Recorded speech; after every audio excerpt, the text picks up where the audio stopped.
Good evening, everyone. The time, South Africa time, is exactly 6:45, and a big welcome to everyone who's watching us around the world.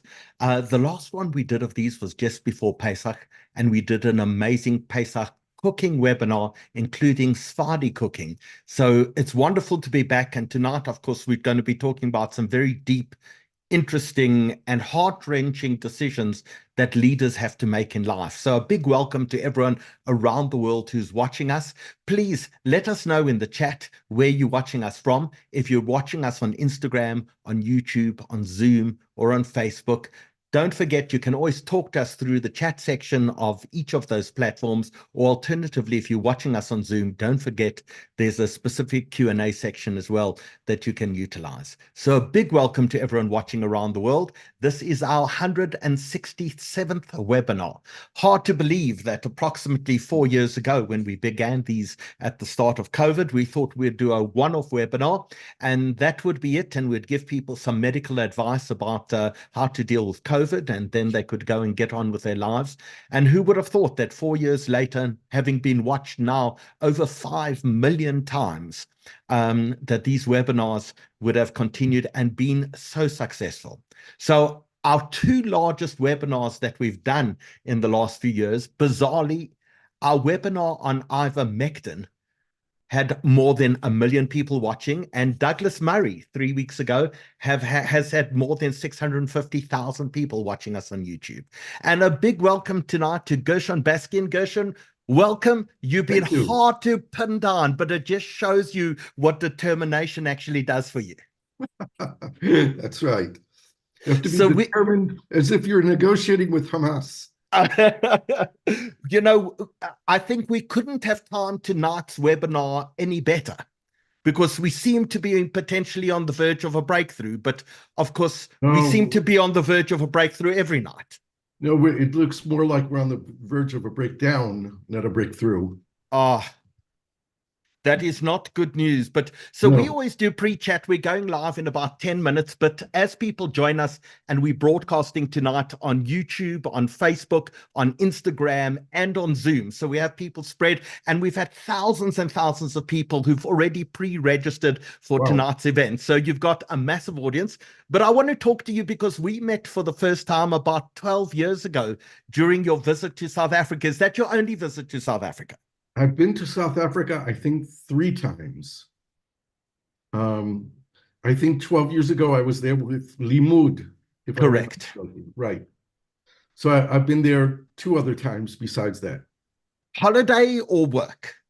No, it, it was always connected to some conference or something, so someone else paid the way. Um, I was there for a meeting of the World Movement for Democracy. That was in 2004. Oh, wow. Okay. Um, and I was there another time, I don't remember when. So maybe you can give us some advice in the pre-chat, because we head to elections in South Africa in about 3.5 weeks.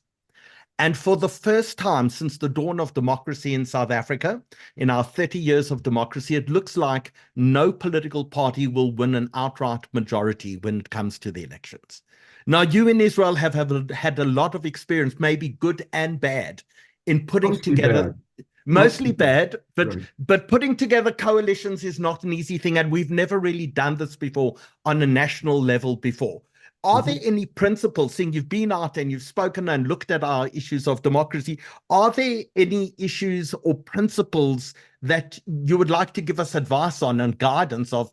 Do you put together a coalition that works? Do you have to have specific interests and morals and principles that you agree on? You currently have a government in Israel that is extreme right and right. Um, does that work? And do you need the stability to govern, and you put anyone together, or do you have to share common values? Oh, I think sharing common values is important. Um, but I think you want to reflect as much as you can the majority of the society. Um, Bringing in parties that are at the extremes makes the majority members of parliament hostage to those extremes. So I guess you want to avoid the extremes, but the city of Jerusalem right now, we had municipal elections last month, 2 months ago, all around the country. In the city of Jerusalem, the mayor Moshe Leon, created a wall-to-wall coalition. Every single party that got elected is in the coalition, which is, I guess, the ideal situation. A Because national unity government. national unity with everyone in it. No one was left out. All the parties were brought in, and they're all given part of the positions, the portfolios, the important committees. And that's probably the best situation to be in. Of course, Jerusalem, 40% of the residents of Jerusalem are not represented at all because they don't participate in the elections, the Palestinian residents of Jerusalem.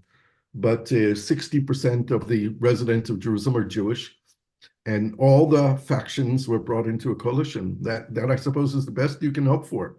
It also gives them out security politically to the mayor or to the prime minister. So talk us through that, the 40% of people who do not participate. Is that of their own choice or volition? Are they denied the right to vote? Because Israeli Arab Palestinians within Israel generally do have the right to vote and are represented in parliament. Right. The Palestinian residents of Jerusalem are citizens of the state of Israel. They're residents. Bizarrely, they are granted the status of residents on the basis of the law for entry the state of Israel. Although they didn't enter the state of Israel entered them. So they actually have a visa they don't have passports, they have a laissez-passer, an Israeli-issued travel document. And as residents of the city of Jerusalem, this is a law we inherited from the British Mandate, they have the right to participate in municipal elections. But Palestinians don't recognize the annexation of East Jerusalem by Israel, which happened in 1967, and they have boycotted those elections since 1967. There was one election during the time of Teddy Kollek, where about 8% of the Palestinian residents of Jerusalem voted. This time, this year's elections were double what they were 5 years ago, and 2% of the people with the right to vote participated. But overall, they boycotted. It's a combination of boycott. It's a combination of fear, because people are threatened if they say they're going to participate, threatened by Palestinians. And Israel makes it very difficult for them to participate as well. They don't receive notices of where they're supposed to vote. Most people have never voted in their lives. So people have grown up and they could be in their 20s, 30s, 40s, 50s, 60s, and in their whole life they never voted anywhere. They don't know how to vote. They don't know where to go to vote. There are much fewer polling places per capita for Palestinians than there are for Jews in the city of Jerusalem. There are over 100,000 Palestinians who live beyond the separation wall, and there were 0 polling places beyond the separation wall, even though the Israelis could have put them at the crossing, in the post office at the crossing. It didn't happen. So there's a combination of Israel's not really interested in them participating, makes it difficult for them, and the Palestinian political leadership threatens them and says that they shouldn't vote. Most people are simply just not aware that it's election day. It's quite amazing. Does anyone really care about issues on a local level in the middle of a war? Well, yes, because local issues are very important. They have much more impact on people's daily lives than the national elections do. And there was an Arab Jewish party that ran in this past election. It was headed by a Palestinian young woman, a real idealist and amazing courage. She's an Israeli citizen. She's originally from Nazareth, but she's been living in Jerusalem for 15 years. And she decided to run, and she headed the list. And we did a lot of work to get her name out there. She got 3,000 votes, which was, she needed something like 5,700 or something like that to cross the threshold. And she didn't quite make it, but I've been working with her, and we're establishing a kind of a public bureau for Palestinians in East Jerusalem to have an address to go to when they have problems with the municipality. They could be problems in education and schooling or sidewalks or parking or streets or garbage collection or building permits or demolition orders or all kinds of things. Palestinians who make up 40% of the residents of the city really have no address, nowhere to go to. And they're often helpless. They don't know how to approach the municipality. They don't speak Hebrew, many of them. And so it's difficult. So we're hoping that Sundus El-Hut, the woman who ran for elections, is going to head this bureau. I just finished writing a fundraising proposal for her. And once she approves it, we're going to start raising money for it and hopefully open this bureau for the Palestinian public in Jerusalem to have an address to turn to. It will also be a period of 5 years where Sundus will have an opportunity to try and work with members of the city council and the legal advisor and the mayor and actually do a kind of internship, learn what it means to be a Jerusalem city councilor, because she was really never had any political experience. And this would be great for her and her colleagues if we manage to get this going. Amazing. So we're going to go live in 2 minutes. Well, we're live already, but we're formally going to start. But Gershon, just so you understand our reach, we often ask people whether they're watching us on Zoom, on YouTube, on Facebook, on Instagram, just to leave us a note and tell us where they are. So just, I don't know if you've seen in the chat section, but Sandra's watching us from Cape Town. We've got Nicola in the Cotswolds. We've got Susan in Toronto. We've got Noreen in Cape Town, Rochelle in Durban. We've got the Hurwitzes in Johannesburg. In San Diego, we've got Linda. We've got people in Johannesburg. In Miami, we've got Mervyn. Marcel, long message. I can't see where you're from. Jack Levy is busy watching us in London. Shirley is watching us in Delray Beach, Florida. In Constantia, we've got Cecil in Milnerton in the Western Cape. We've got Hillary, I was just in the Western Cape. Yakov Kutsia is watching us in Port Elizabeth. We've got people in San Francisco. Lorraine's in San Francisco. We've got Mervyn and Eileen in Miami. Hi, Gershon, says Dylan Berger. This is Veronica Belling, Natanya's cousin in Cape Town. Wonderful. So I presume you know some of the Bellings. We've got Linda in Cape Town. We've got Jeff and Sue Miller in Cape Town. Shifra in Cape Town. In Beechwood, Ohio, we've got Barbara. Gary Rubin is also in Ohio. Oh, he's in Joburg. We've got people in Glen Hazel, Florida. So we've got an audience all over the world. And when we began this 167 webinars ago, thinking that we'd do one single webinar to help people through COVID and give them medical advice, never in our wildest dreams would we have imagined that we would be watched more than 5 million times around the world. Amazing. And when we look at some of the stats, we've got people who watch us. I see tonight we have people watching us in Ukraine. We have a group of people in Panama who watch us every time we do a broadcast. We've got people in Thailand, in the UAE. We've got people in Nigeria and Kenya. So somehow we've touched a nerve. And I think tonight's webinar has really touched an amazing nerve because our registrations have been unbelievable. So the time has just gone, South Africa time, 7 p.m. A big welcome to everyone around the world. Please drop us a note, no matter what platform you're watching us on. Please drop us a note and tell us where in the world you're watching us from.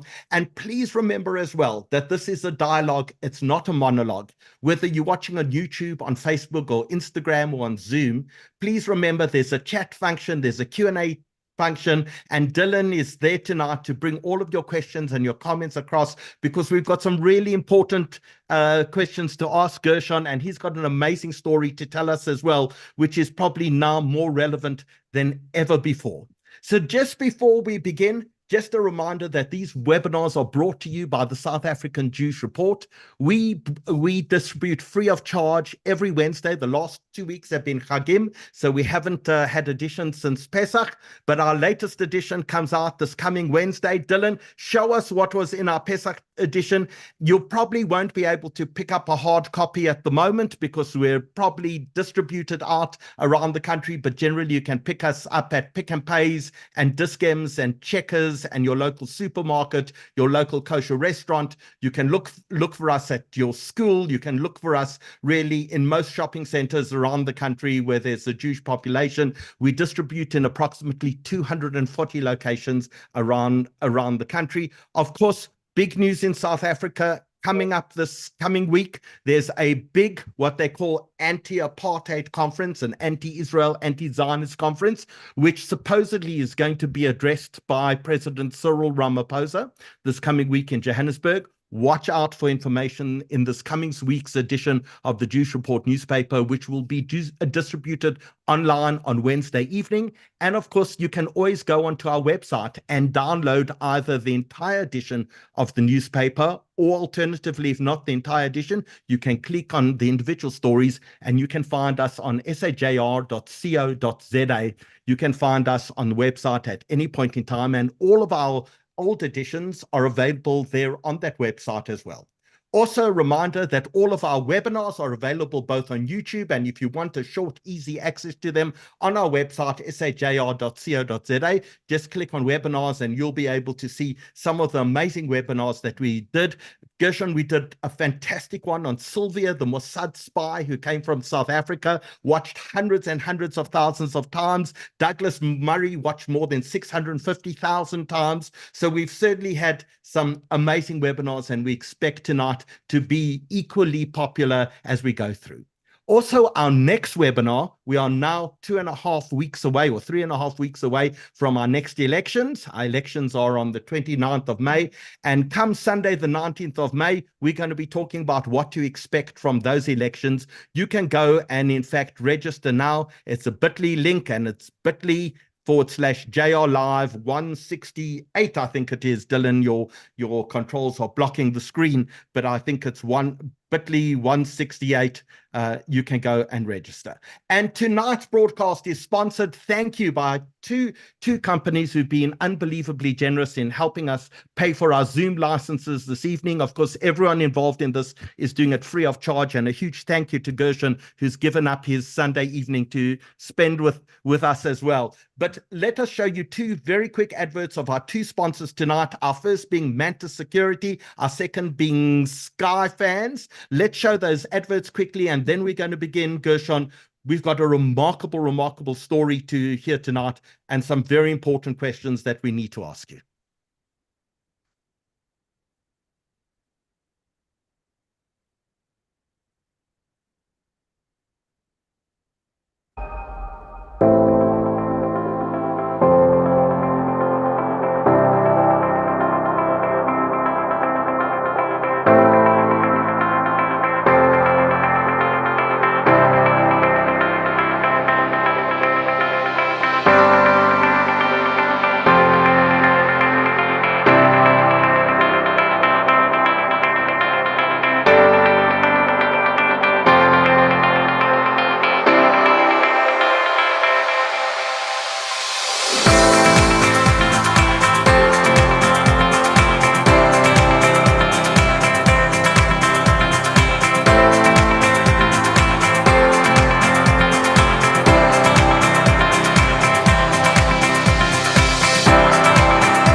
So a really big thank you to Mantis Security, who've been unbelievable in sponsoring so many of our webinars that we've done. We really appreciate the support. And now, for the first time tonight, we have a new sponsor that's come on board as well. And for the last 21 years, the guys from Sky Fans have been making unbelievable, unique, custom-made, handmade wooden fans. And the reason why they started this is they went to look for fans themselves, and they found that everything just looked absolutely exactly the same. The manufacturers couldn't find something that appealed to them and made sense to them. So they started their own business 21 years ago in order to manufacture these fans. Let's have a look at the guys from Sky Fans.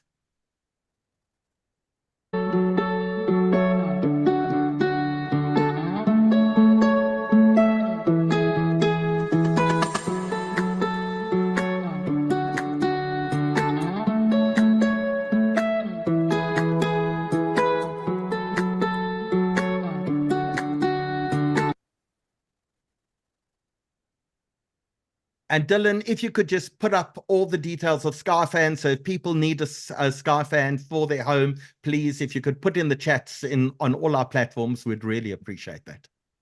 So Gershon, It's an interesting story, and it's a story that starts probably about nearly 20 years ago from our perspective.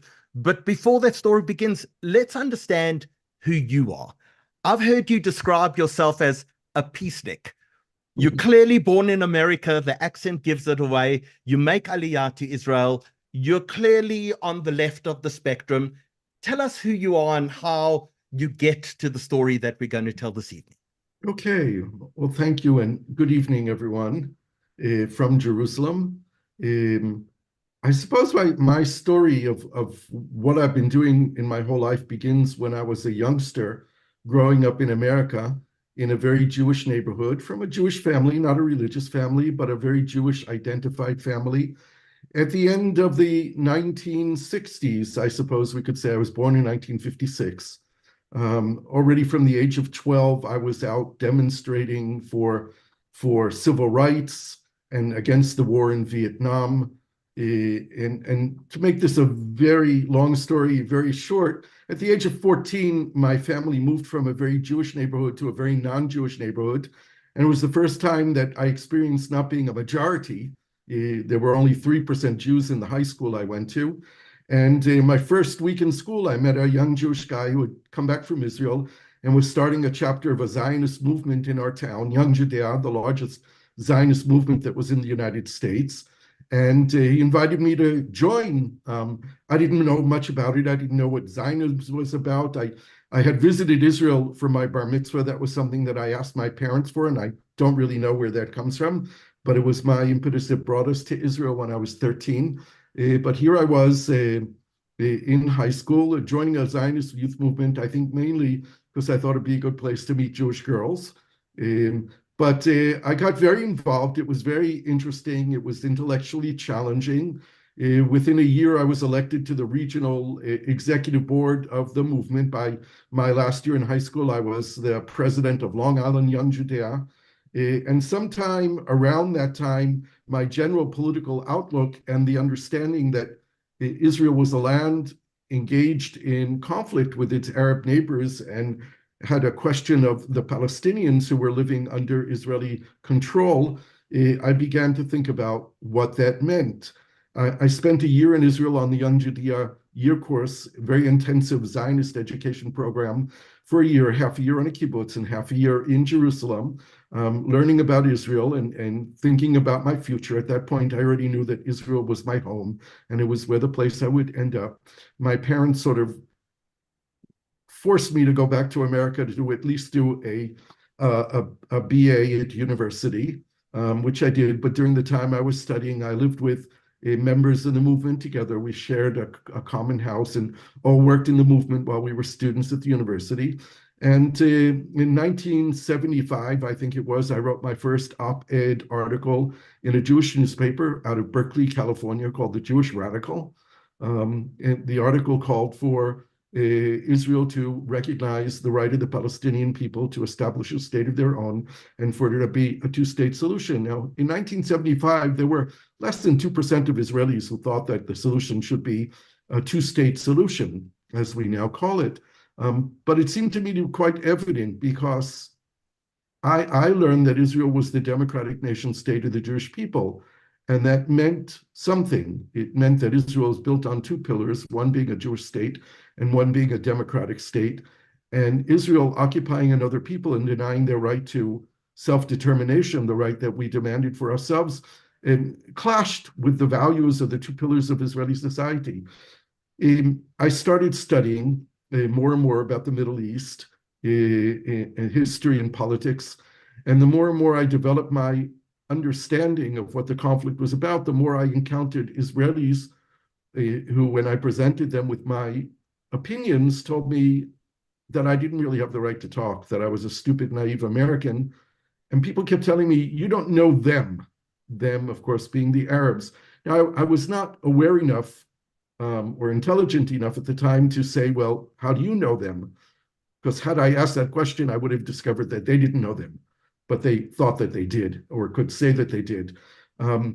I also went with two colleagues to meet with the PLO ambassador in the United Nations at the time in 1976. And not unexpectedly, when we appealed to him that the PLO, the Palestine Liberation Organization, should recognize the state of Israel and support a two-state solution, he responded, over my dead body. You have no right to take our land. You should go back from where you came from, and you should let us live alone in our own land. That, as I said, was not unexpected. It was disappointing.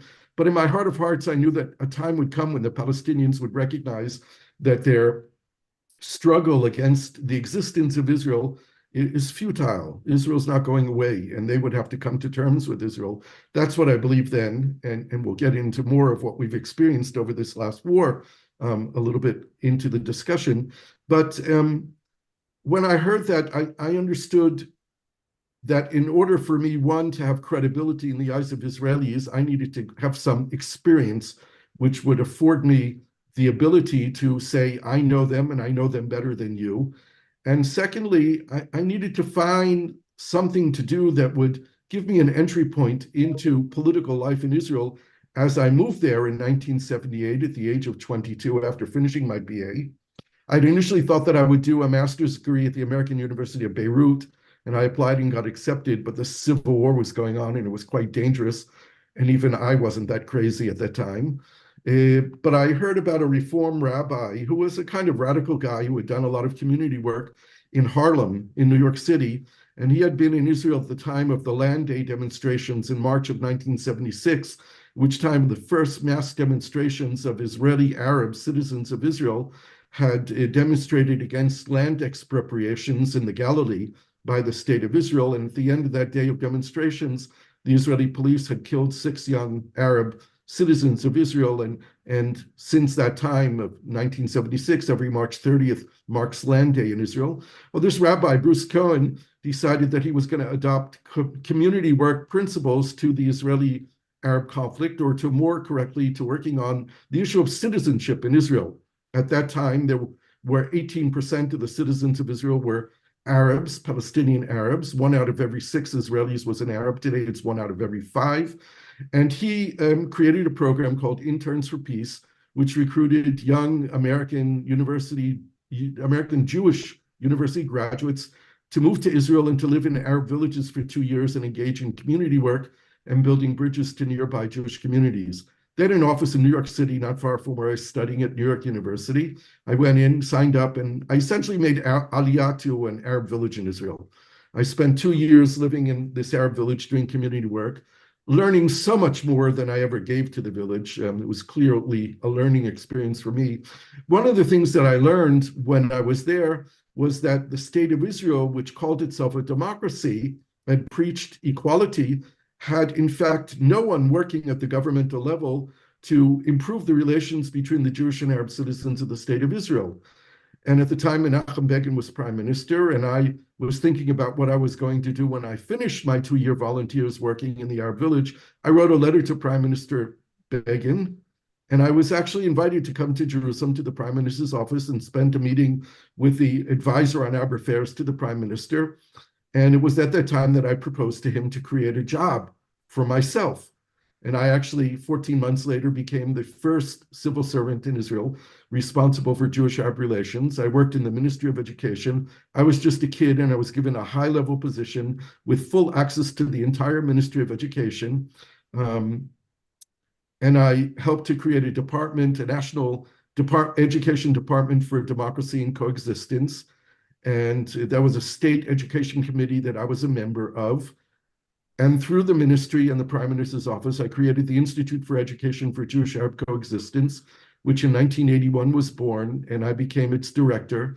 And it was a non-governmental organization, but it was affiliated directly with the Prime Minister's office and the Ministry of Education, which is kind of a precursor of most of the work that I've done throughout my life of finding the middle road between being independent and non-governmental while having government support, or at least not pissing off the government too much.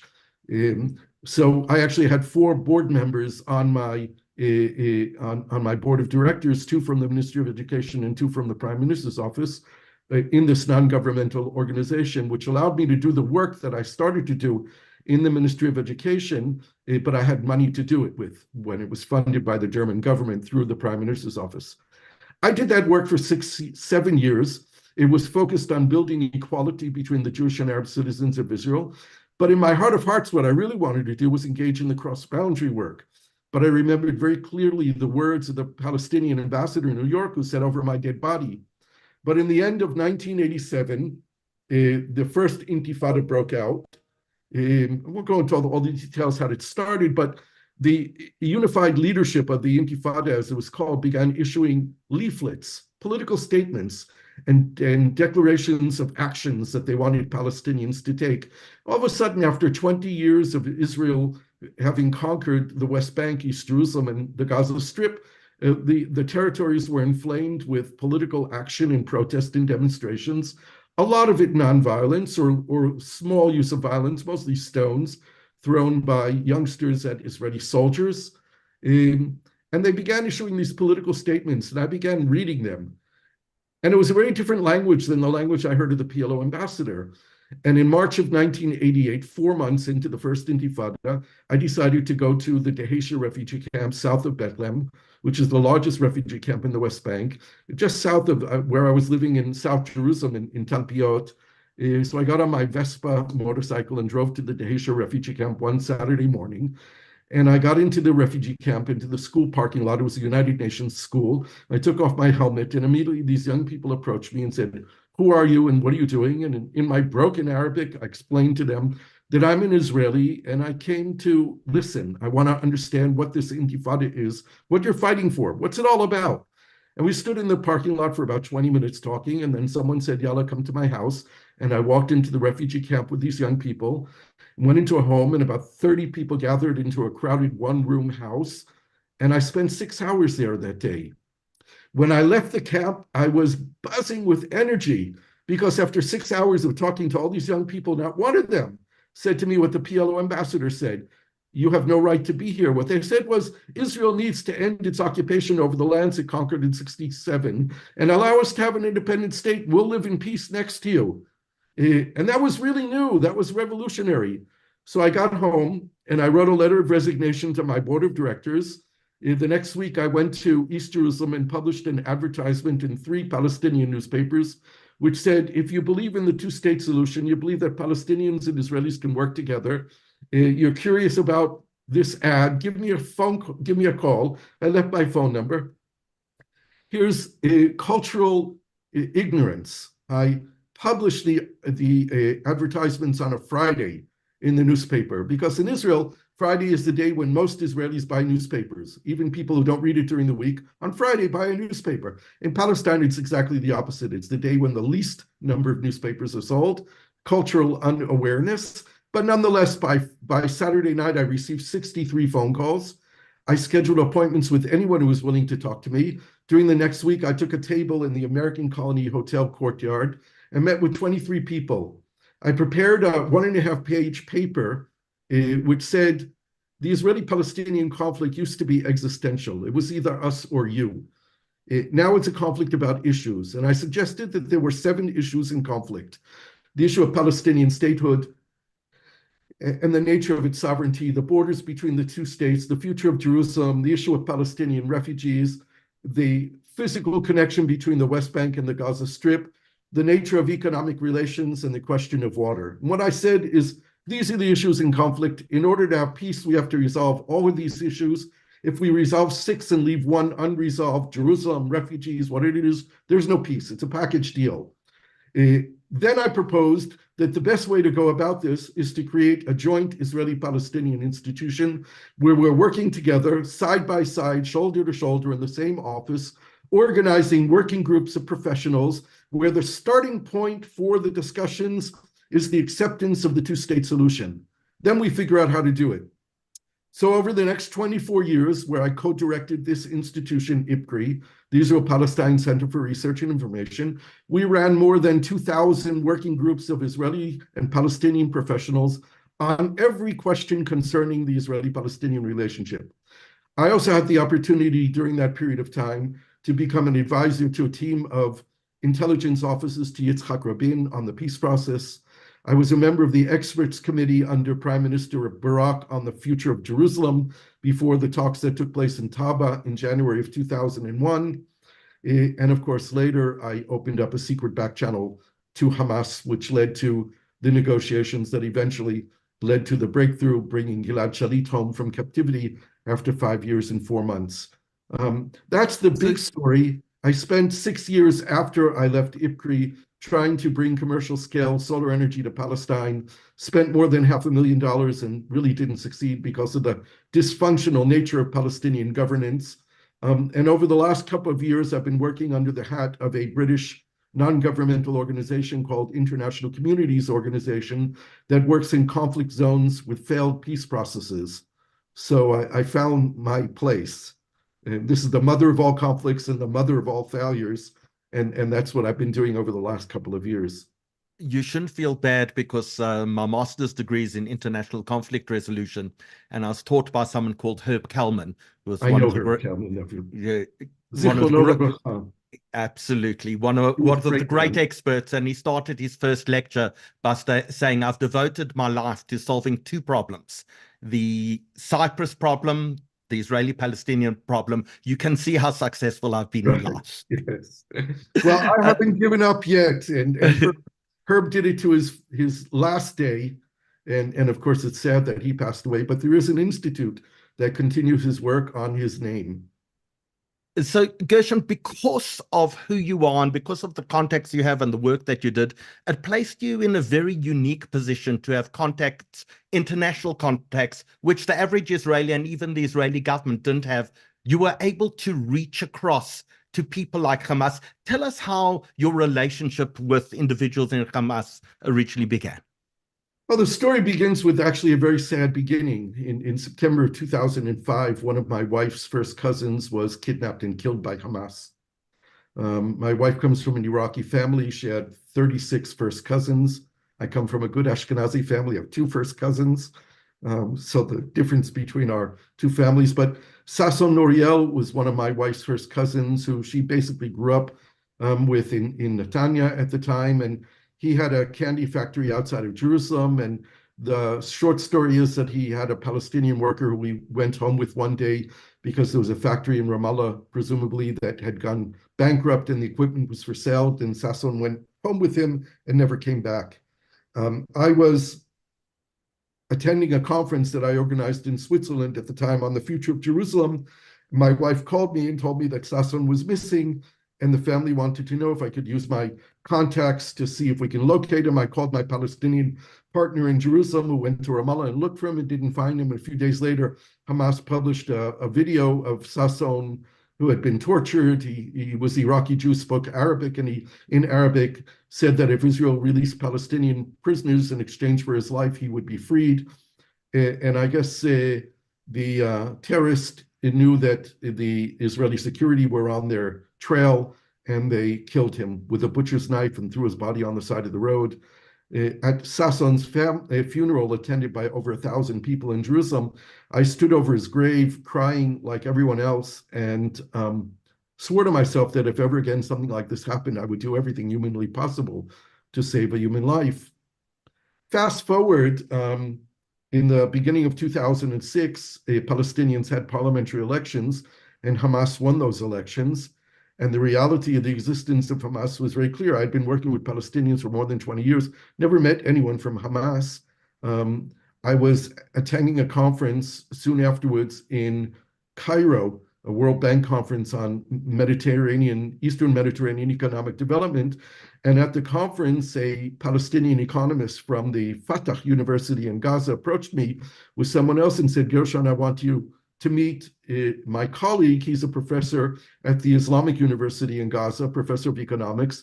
And he was a student of mine in the past, and he's a member of Hamas. And he came from Gaza to Cairo because he had heard that maybe there'd be some Israeli Jews here. He'd never met a Jew before.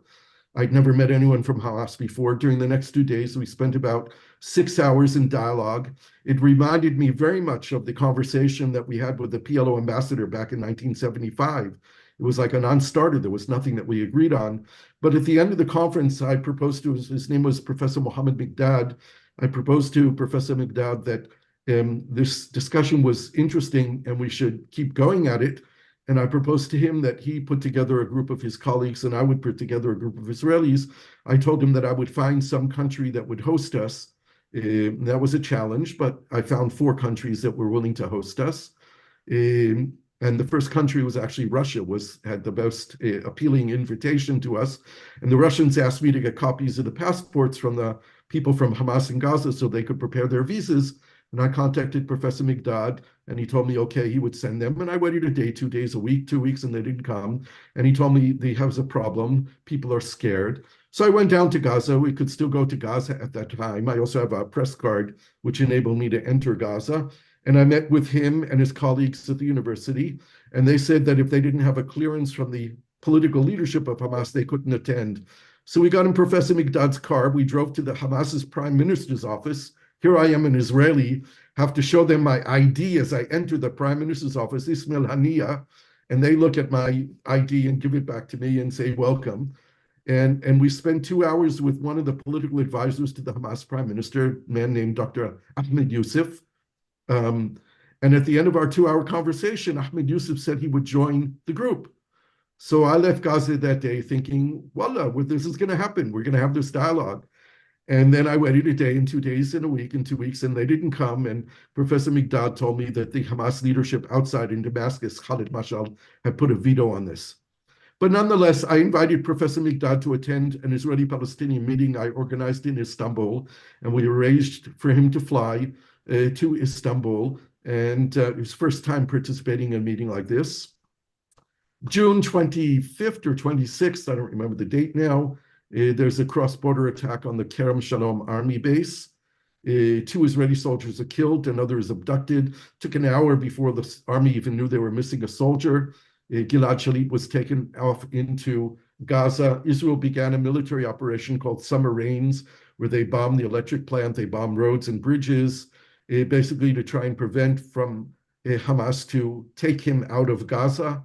And a week later, on July 1st, 2006, Professor Migdad called me early in the morning and said, Gershon, we have to do something. This is really terrible. We're being bombed. We have no electricity, no water. I said to him, what can we do? He said, let's try to open up a channel of communication. He drove to the prime minister's office. They called me. Later that day, I arranged a phone call between Noam Shalit, Gilad Shalit's father, and one of the Hamas leaders.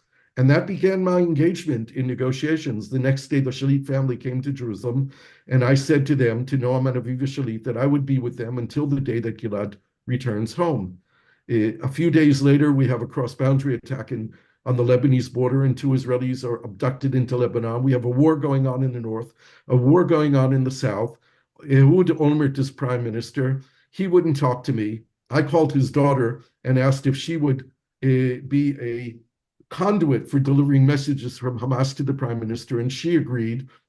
So I had a network set up of talking to Hamas, having a way to deliver messages to the prime minister. In short, I knew that no one would take me seriously unless I had a proof of life of Gilad Shalit. And so that's what I worked on. At that point in time, did people know if Shalit was alive or dead at that point? What the prime minister said, and the messages I got from his daughter, was that we know that Shalit is alive, and we hold Hamas and Mahmoud Abbas responsible for him. I'd gone to Mahmoud Abbas and had them help negotiate because Hamas wanted to receive all the women and teenage prisoners in Israel in exchange for a videotape of Gilad Shalit. That was 350 women and teenagers at the time, and Olmert refused to pay anything for information, said, we know that he's alive. And I said, great, you may know that he's alive, but we don't know if we have a channel of communication that leads to the people who are holding him. Also, during the first 50 days after Shalit was abducted, there was actually no one in charge of the file. There was no one in the position of coordinator of missing people in the Israeli Ministry of Defense. Only 50 days later, Olmert appointed someone. So I was basically working on my own. When I understood that a videotape wasn't going to go because Olmert, even when we reduced the number to 50 women and teenage prisoners, Olmert refused. I went back down to Gaza and I met with Ghazi Hamad, who was the spokesperson of the government and advisor to the prime minister. And I suggested to Ghazi Hamad that we forget the videotape and they should give me a handwritten letter from Gilad Shalit in exchange for nothing. And he said, why for nothing? And I said, because it'll open up negotiations. And he liked the idea. He told me to wait in Gaza. I went, wait in Gaza for the day. I went and spent about 3 hours at some restaurant in Gaza waiting for him. 3 hours later, he came back to me saying they liked the idea. I thought I might leave Gaza that day with a letter. Instead, I went back when it started getting dark. And I waited a day and 2 days and a week and 2 weeks, and nothing came. And every day I called Ghazi Hamid, said, where is it? Where is it? Where is it? It took 2.5 months from the date that Shalit was abducted till we received notification that a handwritten letter was delivered to the Egyptians in Gaza. And the next day came to Israel. It was proof that it was real, and it was Gilad Shalit's handwriting. And lo and behold, we had proof that he was alive, and we had a channel of communication. And I began delivering messages. And then I got a request, basically an order from the person in charge now, the former deputy head of the Shin Bet, who told me to cease my activities because the Egyptians were taking over, and the Egyptians didn't want any back channels. That was fine. I was in contact with the Egyptian intelligence. And they actually told me to keep my finger on the pulse and see what information I could get. But they started negotiating in December of 2006. 6 months after Gilad Shalit was abducted, the Egyptians put down on the table a proposal for the release of 1,000 Palestinian prisoners in exchange for Gilad Shalit, 450 from a list made by Hamas and 550 from a list made by Israel. 5 years later, that was the deal. It took another 5 years before Israel and Hamas were ready to materialize the deal. But over those 5 years, I stayed in touch with Hamas, and Netanyahu took over, and he had a person conducting negotiations. They brought in a German intelligence chief to handle those negotiations. In July of 2010, I received a fax from the chief of staff of the Hamas army saying that they were willing to renew negotiations based on the work that the German negotiator had done. The German had been thrown out of Gaza and told never to return by Hamas. And for more than a year, there were no negotiations going on when the Israeli statement was, we're waiting for a response from Hamas. This is a statement that I hear these days, and it just drives me crazy. But in April of 2011, Netanyahu appointed a new man to be in charge of the file, someone who was an acting Mossad officer. I got his phone number. I contacted him. I told him about myself. 3 weeks later, I was delivering. Sorry to interrupt. How on earth do you get hold of someone from the Mossad? His name was published. His name was David Meidan. I had known when I was on Ehud Barak, Prime Minister Barak's expert committee on Jerusalem in preparations for the negotiations in Taba in January of 2001. The political advisor to Ehud Barak was a man named Pini Meidan, and Pini had been a Mossad officer. So, and I worked directly with Pini Meidan. I called him. I said, Pini, is David Meidan a relative? He said, no. I said, he asked me why. I said, Gilad Shalit stuff. He had known that I had been doing things behind the scenes to free Gilad Shalit. And he said, you want me to talk to David for you? And I said, yes, please do. He did. And an hour or two later, David Meidan called me. Now, that was it. It was very simple. Basically, this is a small country and everyone knows anyone. I can get the phone number of virtually anyone in this country in a very short period of time. And I have in my telephone here, I think over 7,000 phone numbers of various people from Israel and around the world. So it's not, that's the easy part. The more difficult part is to get them to listen to you or want to listen to you. Anyway, from May of 2011 until the end of July 2011, I was the primary channel. For the first time, Israel and Hamas were conducting direct negotiations between me and Ghazi Hamid as my counterpart, my interlocutor in Hamas, Ahmed Jabri, the head of their military forces, the person responsible for holding Shalit, and David Meidan, who had received approval from Netanyahu to run the secret back channel on the condition that it remains secret. And that's what led to the breakthrough, which was taken to Netanyahu in July of 2011, at which point from August or the end of August, the negotiations moved to Cairo under the auspices of the Egyptian intelligence, and the deal was finished. And in October 2011, Gilad Shalit came home, and Israel released 1,027 prisoners. The agreement was for 1,000, but one of the principles that we had agreed on was that all the women prisoners would be released. And don't ask me how, but 2 days before the deal was implemented, they discovered another 27 women prisoners. Well, I don't know how you lose 27 women prisoners, but it was decided that rather than trying to renegotiate the deal, Israel would just release them also. So the number became 1,027. One of them, the most notorious of them, was Yahya Sinwar, the leader of So Hamas. I want to get onto the price for the exchange. But Sure. before I do that, I want to talk about almost the holy bond between a soldier and their nation. And what is it that allows a soldier to go to war? Is there an understanding that the state will do anything to get that soldier back? Is Well, that part of the deal? that was one of the ethos of Israeli society. I'm not sure that it still exists in light of our reality that we're living now. But it was certainly part of the core of what Israeli society is about, and it is what enabled us to at least believe that we have a people's army, that we all serve in principle, that we send our children, our brothers, our sisters to serve in the army. Um, I think that that is when Netanyahu made that deal and 26 members of his government voted for it, and the head of the Mossad, the head of the Shin Bet, the chief of police, the chief of staff of the army, all recommended to the Israeli government to vote for it. Only 3 ministers voted against, 26 ministers voted for the deal. That was a moment of greatness, I believe, in Israeli society, because we acted on that ethos, on that principle that we don't leave anyone behind. And I wrote a letter of congratulations to Netanyahu on making that deal. And I wrote to him in the letter that leadership is not when a leader makes easy decisions. Leadership is when you make a decision that is diametrically opposed to the values that you hold. And Netanyahu literally wrote the book that we don't negotiate with terrorists. Literally, he wrote the book.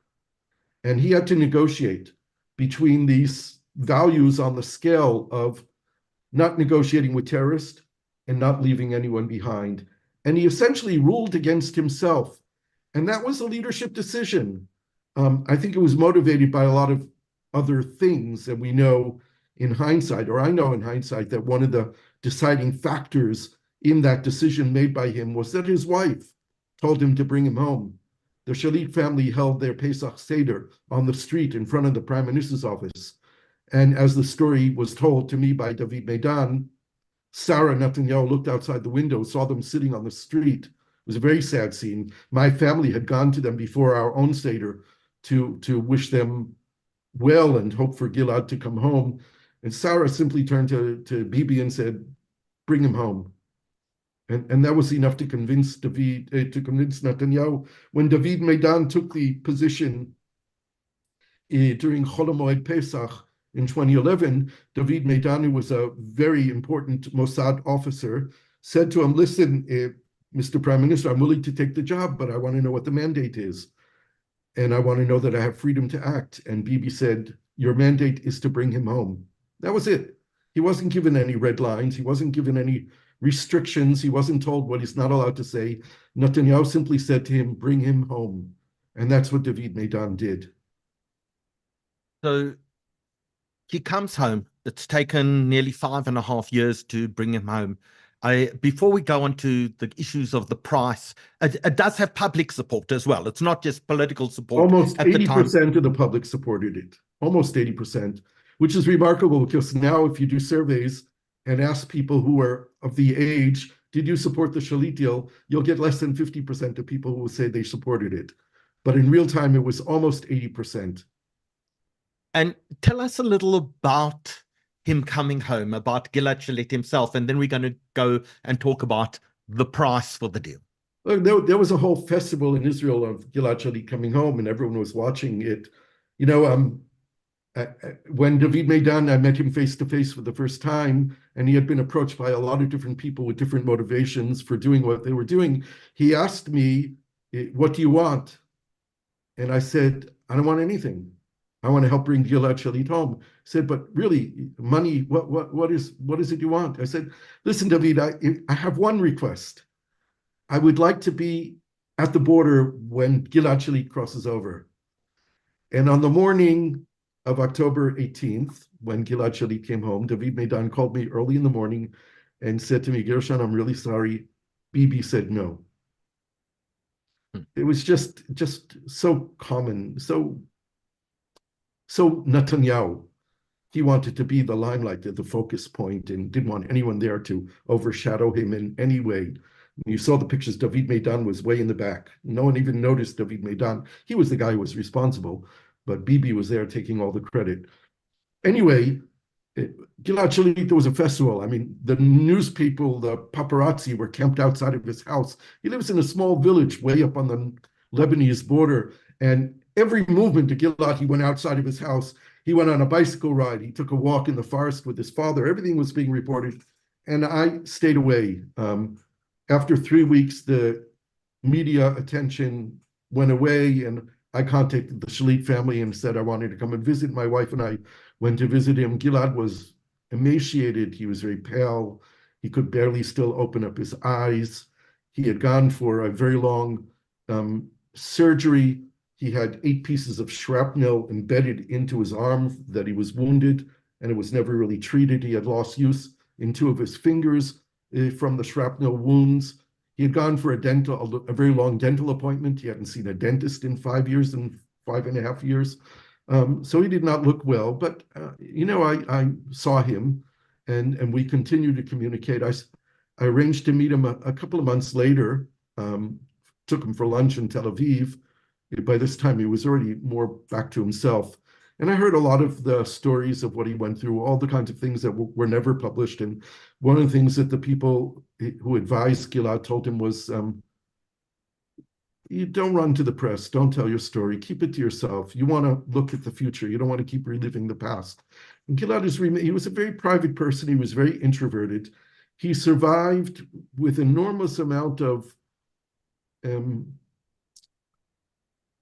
don't know how to put it, inner strength. He's a very quiet person, and he's not very extroverted. He doesn't really need a lot of people. His biggest problem was loneliness and the lack of knowledge of what was happening with him. He had a radio for most of the time he was in captivity, so he heard the news. He heard every day how many days he was in captivity. He had hopes when they were talking about a possible agreement, and then those hopes dissipated as there was no agreement. That was very hard for him. He was in three different locations most of the time, although sometimes he was moved from place to place. He was in a house underneath a family in a kind of basement for more than 1.5 years. He heard the noise of children above him. He didn't see sunlight except for the last week in captivity. And in fact, in his last month in captivity, he couldn't digest his food from acute vitamin D deficiency. On the helicopter ride from the Rafah crossing to the army base that he was taken to, it should have been a 10-15 minute helicopter ride. They actually stayed in the air for almost an hour because he actually physically collapsed. They had to give him adrenaline and intravenous, and they had to revive him. He had this big adrenaline drive when he was released. But for 5 years and 4 months, the Israelis never knew where he was in Israel's backyard. Even on the day that he was released, there were 30 identical cars that left center of Rafah toward the Rafah crossing, and Gilad Shalit wasn't in any of those cars. He was in another vehicle taken on another route, in the vehicle with Ahmed Jabri, the head of the Hamas military force. I've stayed in contact with Gilad over the years. I was at his wedding. I was at his father's funeral. I contacted him several times at the beginning of this war because his name was being brought up all the time as if he's responsible for what happened on October 7th. And I said to him, Gilad, always remember that you were a victim. It was called the Shalit deal, but you had nothing to do with it. You bear no responsibility for the decisions of the government of Israel or anything that happened with regard to your release. You were a victim. You were abducted from an army base and you were held in captivity for 5 years and 4 months. Remember that you were a victim and you're not responsible. And he appreciated that message. And he did meet with some of the families of hostages. He volunteered to meet with them, tried to encourage them, told a little bit about his own captivity and the way that he was treated, and thought that that might give their families some hope. But basically, he's a very private citizen, and we hear his name still often, but we don't really see him or hear him. So, Gershon, let's talk about the price, 1,027 prisoners, of whom one was Yahya Sinwar. Right. In retrospect, was it a good deal? There was an enormous price paid by Israel, and Right. obviously the attacks of 7th of October having been orchestrated and masterminded by Yahya Sinwar, one of the 1,027 people who was released, obviously has had a devastating effect on Israel. When you look back retrospectively, are there regrets? I don't have any regrets, but let me put something into context for a moment. Um, the 450 prisoners who were released from the Hamas list included about 300 people who had murdered Israelis, including 4 who were responsible for murdering my wife's first cousin. They were released in the deal. The negotiations that I took part in were aimed at the principles of the deal and focused mainly on mitigating the risks to Israel. And I acted on Israeli Mossad instructions demands. The 25, first of all, there was a list of 50 of the most dangerous prisoners on a list. In the end, the agreement that I reached with Hamas was that we would compromise in the middle, and 25 of them would be released, and they would all be deported outside of Israel and Palestine forever, never allowed to come back. That was thought to mitigate the risk. Israel wanted the majority, or if not all, the West Bank prisoners to be sent to Gaza. In the end, the deal that we arrived at was that 50% minus one of the West Bank prisoners would be sent to Gaza, so that Hamas could claim that a majority of West Bank prisoners were allowed to go to their homes in the West Bank. The decision was that the Israelis wanted to remove as many of these people from the West Bank as possible, thinking in Gaza they would be less of a risk. Of the 300 murderers of Israelis who were released in the deal, Yahya Sinwar was not one of them, because Yahya Sinwar never murdered an Israeli. He had murdered Palestinian collaborators or people suspected of being collaborators with Israel. He wasn't even in the list of the most dangerous people. The Israeli security didn't think that he was a dangerous prisoner because he had never killed an Israeli. So he wasn't even one that they limited. There were about 8 or 10 names who were removed from the list by Israel. Israel simply refused to release them and would not even negotiate with the people who were considered the most dangerous and the ones who had murdered the most amount of Israelis. Yahya Sinwar was not one of them.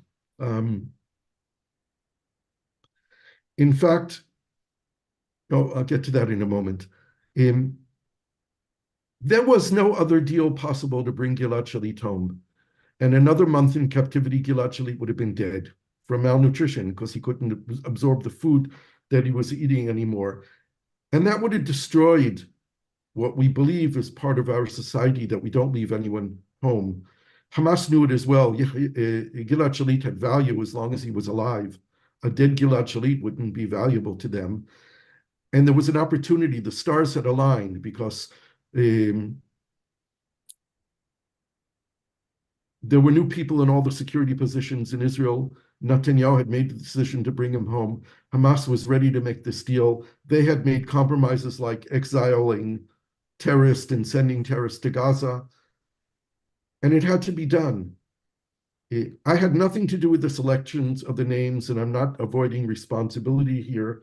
I'm quite proud of the role that I played in bringing Gilad Shalit home. I think it was an essential part of who we are as a people that we brought Gilad Shalit home. The failure is not the deal that was made with Hamas. The failure is that we didn't exploit the opportunities that existed when there was no longer an Israeli soldier captive in Gaza to change the reality on the ground. And believe me, in 2012 and 2013, I tried to create a secret back channel between Prime Minister Netanyahu and President Mahmoud Abbas. And 3 times I carried offers from President Abbas to Netanyahu to open up a secret direct back channel. I brought David Meidan, the Mossad officer, to meet a senior advisor of Mahmoud Abbas, and we spent 3 hours together in the King David Hotel talking about a possible back channel, but Netanyahu rejected it. Netanyahu developed a strategy in 2009 that he would keep the Hamas leadership, the Palestinian leadership separated between Gaza and the West Bank. He would prevent any kind of realliance of these two political bodies into one. When there was a national unity government, Netanyahu refused to recognize it or deal with it, even though there were no Hamas members of the government. And Netanyahu systematically delegitimized the Palestinian Authority, refused to negotiate with them, with Mahmoud Abbas, and kept Hamas in power, even brought about funding from Qatar to Hamas in order to say, we want peace, but they don't. We have no partner. Who do you want us to negotiate with? This was Netanyahu's strategy from 2009, and it blew up in our faces on October 7th, when suddenly we should have realized that you cannot occupy another people who want freedom and liberation for 56 years and expect to have peace, or lock more than 2 million people in a territory like Gaza with almost 80% poverty and expect to have quiet. And all the opportunities that were there over the years to change the reality on the ground in Gaza, to remove the economic siege on Gaza, to allow people freedom of movement, not allowing weapons to go in. They brought in weapons without our permission, with a siege going on there. They brought in weapons, but we had an opportunity to change the reality of 2.2 million people in Gaza. We had an opportunity to negotiate a two-state solution with Mahmoud Abbas, and we didn't. Israel was so convinced from Netanyahu that we can manage this conflict that in 4 rounds of consecutive elections, the Palestinian issue wasn't even mentioned. And then Trump came along and allowed us to make peace with some Arab countries while ignoring the Palestinian issue. I'll tell you, during the time when Bougie Herzog, Yitzhak Herzog, our current president, was head of the Labor Party, I convinced Herzog to enter into secret negotiations with Mahmoud Abbas. And even when the government failed and we went to elections, Bougie allowed those negotiations to go on. Ephraim Snare, former deputy minister of defense, former minister in labor governments, was the negotiator on behalf of Herzog. And Mahmoud Abbas, the chief justice of the Sharia Supreme Court in Palestine, was the representative of Abbas. And 3 weeks before elections, they arrived at an agreement that was accepted by Herzog and Abbas. And from the home of Mahmoud Abbas in Ramallah, 3 weeks before the elections, I called Herzog and said, Mahmoud Abbas is willing to do a joint press conference with you and announce to the world that you reached an agreement. And if you win the elections and become prime minister, you will move forward to detailed negotiations to materialize a two-state solution. And Herzog, on the advice of his advisors, who told him the Israeli people don't want to hear about the Palestinian issue, told me to tell Mahmoud Abbas that he should shut up. In those words, that's what he told me. And I claimed to Bougie Herzog, I said to him, Bougie, you can't beat Netanyahu by being more Netanyahu than Netanyahu. The only way you're going to win these elections if you show the Israeli people that there's hope of peace. And he chose to listen to his advisors and not to me. And he lost those elections because people wanted the real thing. They didn't want a cheap copy. They voted for Netanyahu again. Oh, this has been our story. So it wasn't the deal with Hamas for Gilad Shalit that led to October 7th. It was the fact that the occupation continued and deepened, and the separation and siege on Gaza became harsher and harsher. 68% youth unemployment, 7 working universities in Gaza with graduates who had no future, no place to go, and no hope. What did we expect was going to happen? So let's talk about the 7th of October. Did it surprise you when it happened? Or do you think this was inevitable? I think it was inevitable, and it surprised me. I had written a month before that I was expecting an explosion, but I thought it was going to come from the West Bank. I didn't expect it to come from Gaza. When I looked back at communications that I had with my Hamas interlocutors before October 7th, there were all kinds of hints there that I didn't see, that something was changing. I had spent 2 years trying to convince one of the Hamas leaders to spend a few days with me in an Airbnb that we would take in Norway or in Switzerland and brainstorm on how to break the deadlock. And he had actually agreed at one point, and then the whole visa issue got screwed up and he got cold feet. But I continue to suggest to him, to avoid the problem of visas, that we simply go to Cairo. I would take an Airbnb somewhere in Cairo. It's a city of 20 million people. No one would know that we're there and meeting.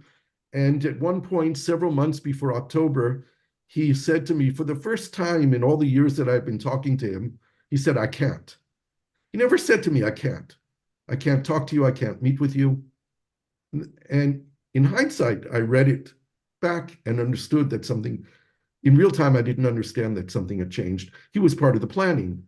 He actually had left Gaza. This is Ghazi Hamid. He left Gaza before the war, and he was sent to Beirut to be the spokesperson for the war in the beginning of the war until he screwed up in that famous interview that he gave on Lebanese television, in which he swore that they would do October 7th over and over and over again.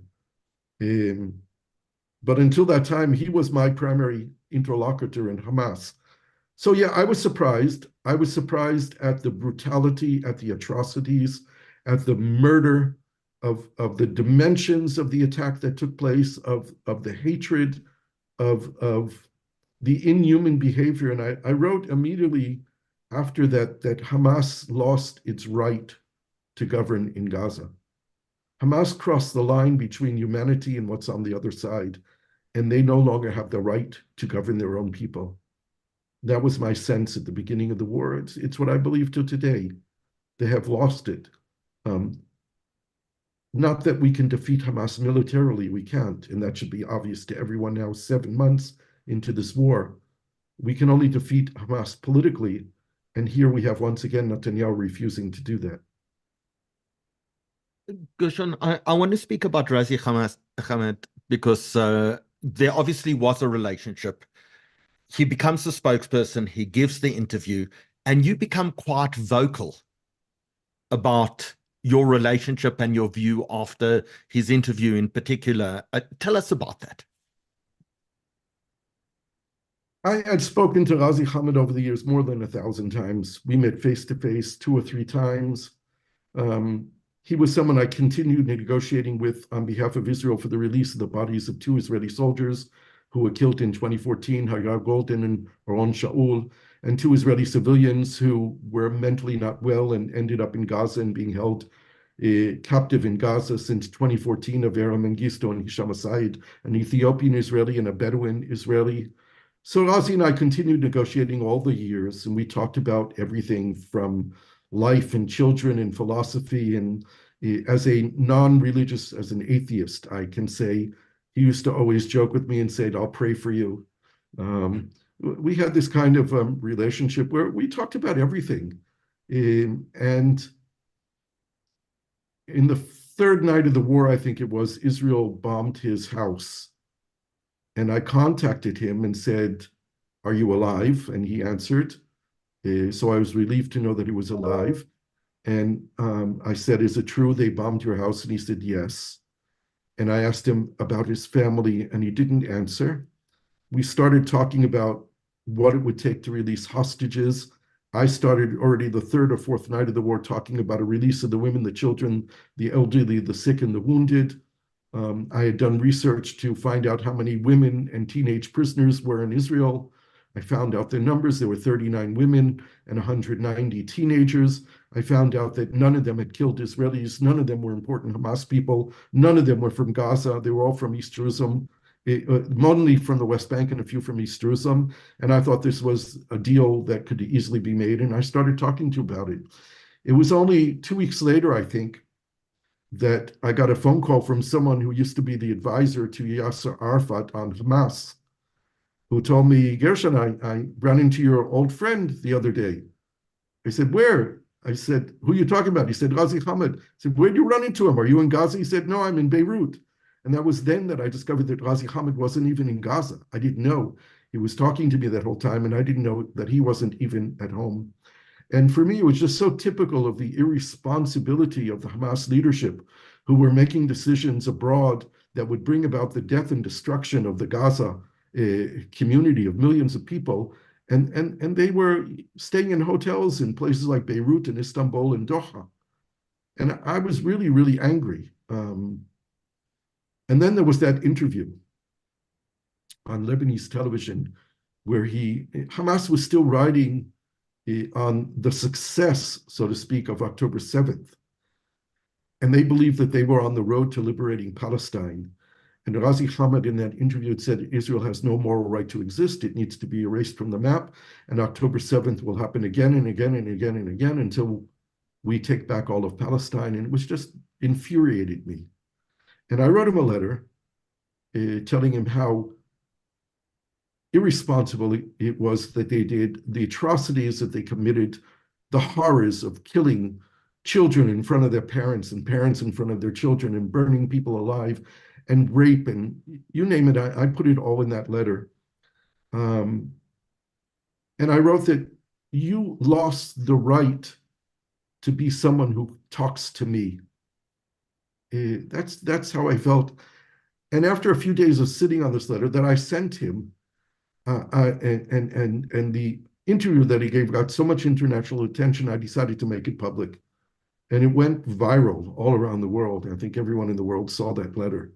It was quite dramatic because many, many, many people knew of my so-called secret back channel with him over all these years. And people used to joke about my friend Ghazi Hamad. I will say that later I discovered that something like 17 members of his family were killed by Israel.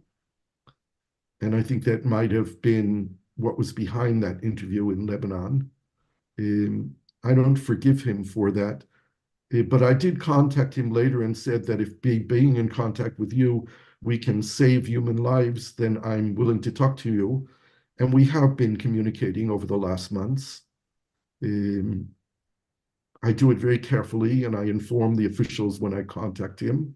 I was hoping for the possibility of creating a secret direct back channel, but I was instructed by the Israeli negotiating team that they are not interested in a secret and direct channel with Hamas. They're happy to be negotiating through the Qataris and the Egyptians. Now, I think mainly through the Egyptians. After today, the Israelis closed down the Al Jazeera offices in Israel, which is not going to make the Qataris very happy. But yeah, that's the story of me and Ghazi Hamad.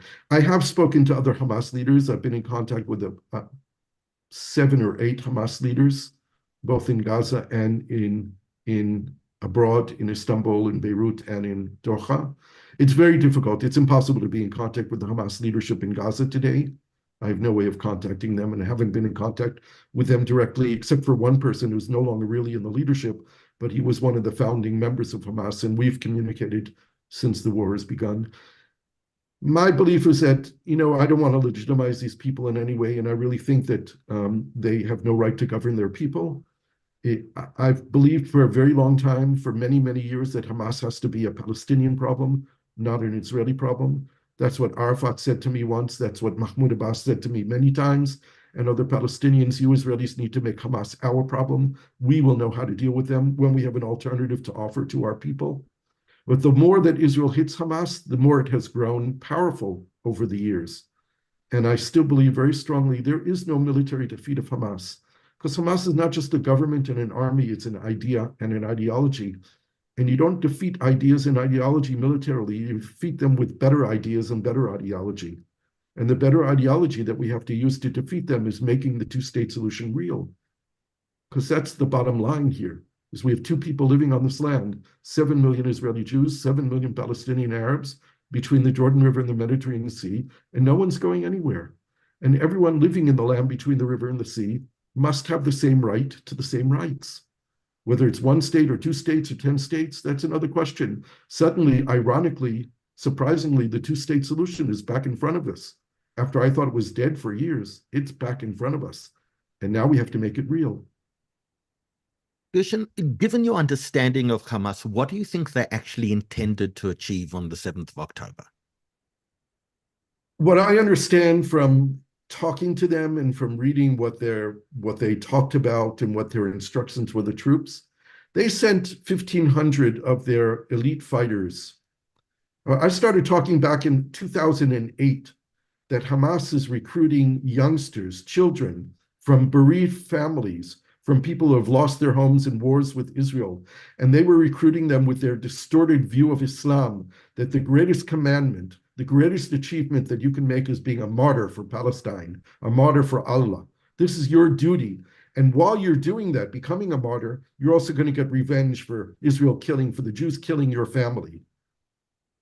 These are the kind of people that you cannot develop deterrence against. And this is one of the things that I've claimed in Israel against all the Israeli generals. I've sat on panels on television stations in Israel after every or during every war we've had with Hamas and heard all the generals repeat the mantra that we have to rebuild our deterrence. And I was the lone voice in the forest that said, you cannot create deterrence against people who believe it's their duty to die.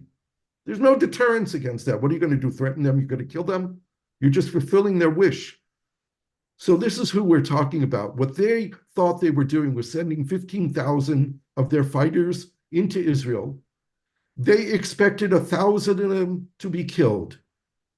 They thought that 500 would succeed in capturing Israeli soldiers and taking them captive as hostages, and they would use them to free every single prisoner in Israel. Yahya Sinwar, when he was freed from prison in 2011, made a statement at the first public rally he spoke at that he would empty the Israeli prisons. He would free all the prisoners, all the people who he left behind, he would free. And he made that statement in every important speech he's given over the last years since he was freed. They never expected to find a border undefended. They never expected not to meet the Israeli army there. They never expected it to be so easy. In fact, one of the Hamas leaders said, if it was so easy, if we had known it was going to be so easy, we would have sent 10,000 people in and we would have conquered Tel Aviv. This is what they expected, but the Israeli army wasn't there. Because over the last decades, the Israeli Defense Force became the Israeli Occupation Police Force. They weren't trained to defend the borders. The borders were left defenseless. We built walls and fences and electronic surveillances and expected that that could stop an army. The army was in the West Bank protecting settlers over the Jewish holidays. They weren't on the border. So Hamas broke through. Using drones that you can buy on Amazon and hand grenades, they took out Israel's surveillance network. They were very well prepared and very well trained. They prepared this for 2 years. They knew how to take down Israel's communication network. They knew how to break through the walls and the fences. They knew how to dismantle the electronic surveillance. And 1,500 other Gazans from Islamic Jihad and just people coming in to pillage and to rape and to kill came over that day, and Israelis were defenseless. It was the most traumatic event in the history of Israel and the biggest trauma for Israelis and the Jewish people since the Holocaust. More Jews were killed in one place at one time than at any time since the Holocaust. And not only did we lose 1,200 people on that day and 240 taken hostages, we lost the belief that the state is here to protect us. We lost our sense of security. And we are still traumatized. Israel is living the trauma of October 7th. I have to say, without comparison, that since October 7th, the Palestinians are going through the Nakba of 1948. They are reliving the trauma of their catastrophe of 1948. And that's where they are. They don't see October 7th. We don't see beyond October 7th. We're looking at the same pictures and seeing very different realities. And our narratives have changed and been adapted to the realities that we live. And of course, the world is with the Palestinian narrative today because they don't see October 7th, or maybe they never even saw it. We haven't gone beyond October 7th in Israel. And I think Jews around the world are still reliving October 7th. I go everywhere with this yellow ribbon to remind me and people that we still have 132 hostages in Gaza. It's with us every single day. Let's talk about those 132 hostages. What do we know? How many potentially could still be alive? And We don't know. Is there a deal possible to bring them out? There's only one deal I believe possible to bring them out, and that's the end of the war, the Israeli withdrawal from Gaza, and an enormous release of Palestinian prisoners, thousands, including most of the 559 who are serving life sentences for killing Israelis. That's the deal, probably the only deal. The negotiations that people were optimistic about in the last days broke down today. I wrote a tweet today that I think that what Hamas is demanding is that Netanyahu announce that the war is over. And this is clearly Hamas's desire to defeat Israel and defeat Netanyahu. It's personal. Of course, Netanyahu won't do that and won't say that, even though the war is essentially over. It's been over for months. They've been negotiating to bring home 33 of the hostages. I don't know why Israel would negotiate to bring home 33 of them and not all of them. But the requirement of Hamas, even for the 33, is to end the war. Netanyahu called that delusional. I don't find anything delusional about it, of Hamas wanting to end the war. What I find delusional is the fact that Israel has not put any plan forward of who takes over Gaza when Israel withdraws from it. In the situation where there is no alternative to Hamas, Hamas simply takes power again when Israel ends the war and withdraws from Gaza. And that's the catch-22 that we're stuck in. This is the impossible reality that we have created because Netanyahu refuses, because he's held hostage by his right-wing government. There must be a Palestinian, credible, legitimate group leadership that takes control of Gaza, that's willing to demilitarize, that's willing to engage in peace negotiations with Israel, that's willing to talk about redoing their educational system. Palestinians who believe that there is no armed struggle for the Palestinian people to achieve liberation. Palestinians who understand that in order for them to achieve freedom and dignity, Israel has to get security. But we in Israel have not yet learned and realized that in order for Israel to have security, Palestinians have to have freedom and dignity. And we won't have that as long as our current leadership is in power. And it's not only that the future has to be one without Hamas, it apparently has to be one without Abbas, because there is no Palestinian legitimate leadership with Hamas in power, with Abbas in power, because the Palestinians reject him. He's 89 years old in the 18th year of a 4-year term, and he's considered corrupt by almost every Palestinian in the world. They need new leaders, and we need new leaders. And we hopefully, I used in the first months of the war a metaphor, which I know is not completely appropriate, but I called it, we need the Belfast moment. What I called the Belfast moment, it's not what happened in Belfast actually, but there was a moment in a very long process in Northern Ireland where the people of Northern Ireland said no more. We've killed each other long enough. We've been in this battle, in the troubles for long enough. We need to look forward.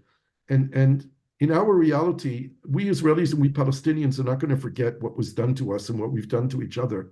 And we've written a new chapter in our very sad narrative and collective memories. But we need a young generation that's going to begin not only looking backwards, but beginning to look forward as well. Because we have to have a different future. And because this conflict is no longer limited to the river and the sea, it's gone beyond. It endangers the security of the region. It endangers global shipping. We saw in the night when Iran attacked Israel with hundreds of missiles that there was a regional defense pact that worked. Our neighbors protected us from Iranian missiles. And therefore, when we get beyond this war and bring the hostages home, we have to get back into the business of peacemaking with the international community playing a crucial role here. We can no longer accept another 30 years of talking about a two-state solution where the important countries of the world only recognize one of the states. Palestine must be recognized. Israel needs to be recognized by the whole world. There are 163 of the 193 member states of the United Nations that recognize Israel. There are 139 countries of the 193 that recognize Palestine. We need all the countries of the world to recognize both states. Palestine needs to become a member state of the United Nations, and we need to conduct negotiations in a regional framework that involves Israel and Palestine and Egypt and Jordan and the United Arab Emirates and Bahrain, and we need the Saudis there. And the Palestinians have to have a credible, acceptable leadership to themselves, to Israel, to the United States, to the world. And there are people there who can do it. and we need new leaders in Israel. So, Gershon, I want to take a few questions from the audience, if you don't mind, and I want to talk about how we go forward. But you've also written two books, and I want to I've ask written Dylan about to. I've written about a dozen books. They're all behind me here, but yeah, this is two of the famous ones. Two of the famous ones. One is called The Negotiator. Can people get this on Amazon or Kindle? I think it is on Amazon. There's an electronic version of it on Amazon, also for Kindle or for other Is platforms. is audiobook available at all? This one, no. The second book is available as an audiobook as well.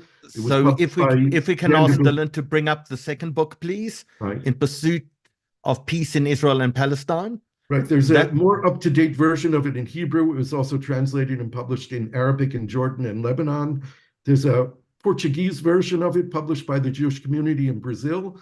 And there's an audio and electronic version of this published by the Vanderbilt University Press in Nashville, Tennessee.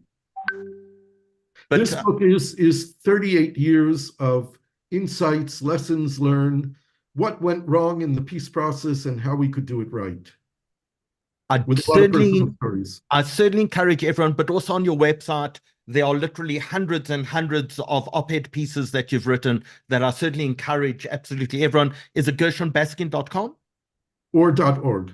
Yeah. or .org? So I certainly encourage everyone to go have a look and have a read. Thank you, Dylan. You can take that off the screen now. Gershon, there are questions coming in, one of which is about Ron Arad. Now, Ron Arad is an Israeli Air Force pilot who's been missing in, I think, it's Syria or Lebanon for many decades now. He's Any gone. news? He's gone. They've never recovered a body. No, never recovered a body. They never knew what happened. Negotiations were going on for his release. And basically, the negotiations ended because the people holding him, it was Amal, who was the more moderate Shiite movement in Lebanon, who were holding him at the time, demanded not only the release of prisoners, which was okay, but they also demanded $3 million in cash. And Prime Minister Rabin at the time refused to pay money for his exchange. When you think about it, it's just unbelievable. $3 million is what separated Ron Arad from coming back home alive. He was then transferred from Amal to someone else. They think maybe he was taken to Iran. They don't know. There was an Israeli Air Force attack against a building that they believe later maybe Ron Arad was in. They checked the building afterwards. They didn't find any of his DNA. He disappeared off the face of the earth. We never knew what happened to him. I do encourage everyone, if you have a question, please pose it now.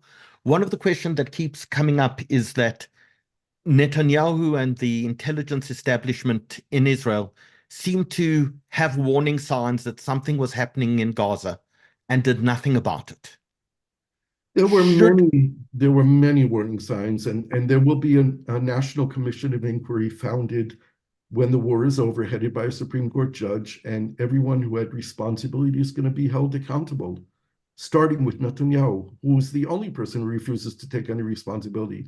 But there were testimonies from young women soldiers who sit on the border with the electronic surveillance, who were reporting strange things happening over on the Gaza side of the border.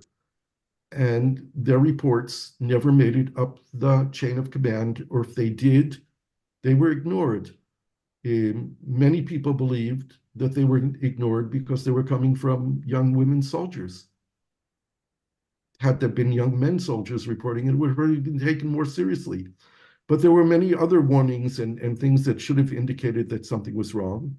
I don't have access to raw intelligence data, but those people who did, in hindsight, said, yeah, we knew this. A year before, a conference was held in Gaza under the title, The Final Promise. It's some distorted belief within Islam, a distortion of Islam, that there is a final promise of the day of Armageddon will come and everyone will become a Muslim, and those people who won't become Muslims will be killed. And they had a conference to plan this day that they said was happening. It was done in such detail that people were even given assignments to become the governor of Ashkelon and the governor of Kiryat Gat and the governor of Tel Aviv, and people were given tasks. That this was an actual plan that Yahya Sinwar was directly behind. No one took it seriously.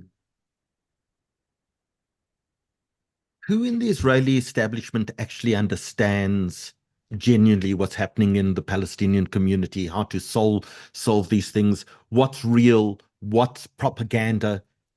Is there a genuine understanding?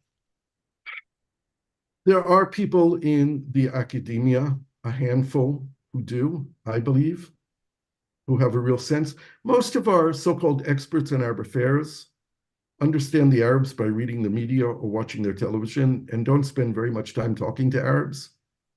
This is one of the faults within our system. I've met so many experts on Palestinian affairs who tell me everything that Palestinians think and believe, but they never sit down and talk to Palestinians. There are people in the intelligence community who understand deeply what's going on. Often they don't speak their own minds until they're no longer in the service. It always amazed me how aware former security officers are as compared to how they were when they were in power. It's something within a military system, I think, that discourages people to voice opinions that are outside the norm or outside the conceptualization that people hold, even though one of the lessons of the failures of the Yom Kippur War back in 1973 was a direct encouragement of people, specifically junior officers, to speak their mind and have their voices heard, especially when they speak differently from what their commanders speak. But that was a long time ago already. And we went back to the system where the people on top know what they're talking about. We just had the head of military intelligence resign. He's the first domino piece to fall. Direct responsibility for the failure of not knowing what was happening in our backyard. But look, I ask the question all the time, how is it that Gilad Shalit was 5 years and 4 months in Gaza, not in Iran, not in Tehran, not in Damascus, not out in our backyard, and Israel never knew where he was? You mentioned Iran now. Is Iran behind this? Are all of these forces pawns in a greater Iran scheme for No, Shia domination of the region? no, Iran has spread its evil ideology around the region, but neither Hezbollah nor Hamas are puppets of Iran. One of the great failings of Yahya Sinwar and Hamas was that they thought that once they started this, that the whole region would attack Israel, and it didn't happen. They've encouraged it, and it hasn't happened.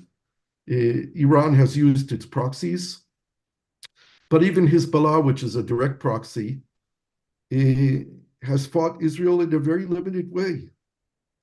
They haven't waged a full-scale war, and they could have. But they're Lebanese, and they're protecting Lebanese interests.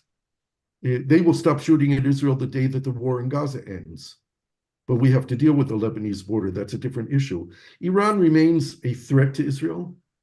But again, I said before, it's quite amazing that Iran, after all these decades of having a nuclear program, doesn't have a war, doesn't have a bomb.